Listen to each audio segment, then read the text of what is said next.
Hello and welcome to my office again here at Bishopstowe for this week's Tuesday reflection. The calendar on my iPad tells me that tomorrow is Earth Day. Not knowing what Earth Day was, I googled it, as you do. It seems that Earth Day was set up originally in the United States following a major oil disaster in 1969, when millions of people took to the streets to protest for environmental reform. Tomorrow is its 50th anniversary. Earth Day since has become an international day when events demonstrating support for the environmental protection are held across the world. And on Earth Day in 2016, the Paris Agreement was signed, which sought to limit carbon emissions and greenhouse gases. We've become increasingly aware over the past few years of the threat of climate change and the damage to the environment that human activity is causing. It's a topic now addressed in schools, and there have been moves to encourage us to reduce and recycle our waste, as well as reduce our use of plastics. Perhaps you, like me, have tried to play your part in saving energy, not wasting food, and recycling bottles, plastics, paper and cardboard. It's rather ironic that one of the impacts of the coronavirus pandemic has been a massive drop in air pollution. Satellite images across Europe show a drastic decrease in harmful gases that come from industry and planes and motor vehicles.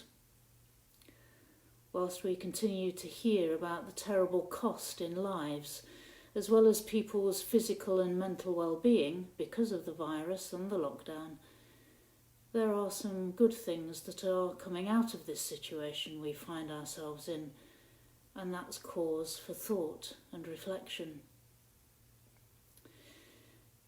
The Anglican Church, of which the Church in Wales is a part, has identified 5 marks of mission, 5 ways in which Christians can join in with God's mission in the world.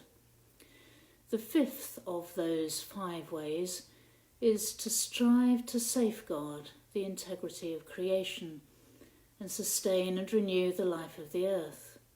In other words, to actively care for the world God has gifted to us and to be good stewards of the earth and its resources in a way that everyone can benefit from.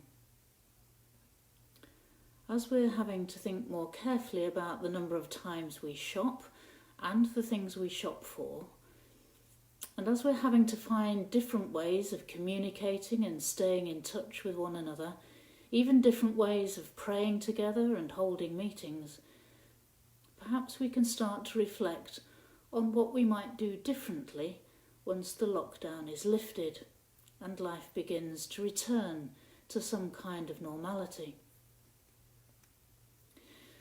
One of the things you might want to look into is how you and your church can become an eco-church.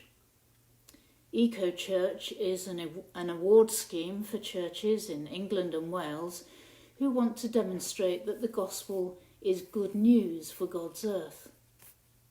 If you Google eco-church, you'll find that there are all kinds of surveys and resources that will help you both individually, in the home and as a church, to help you live in ways that are in harmony with creation.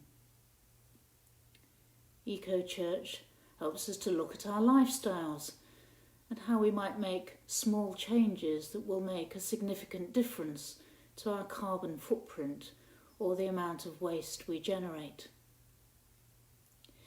You might even want to plan ways in which your church can aspire to bronze, silver and gold awards that are on offer. Take a look at the online survey and see how you could better use your building or your churchyard, or how your worship and study groups could help raise awareness of our responsibility to care for the world God has entrusted to us.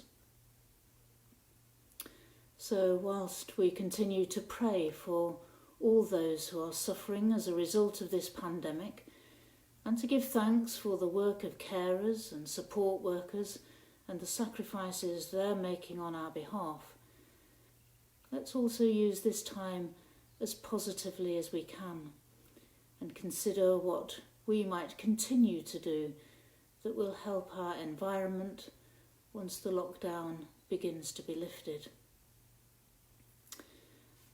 I'd like to finish today's reflection with a short prayer that you might want to join in with me for. Heavenly Father, you've taught us that all creation is your handiwork.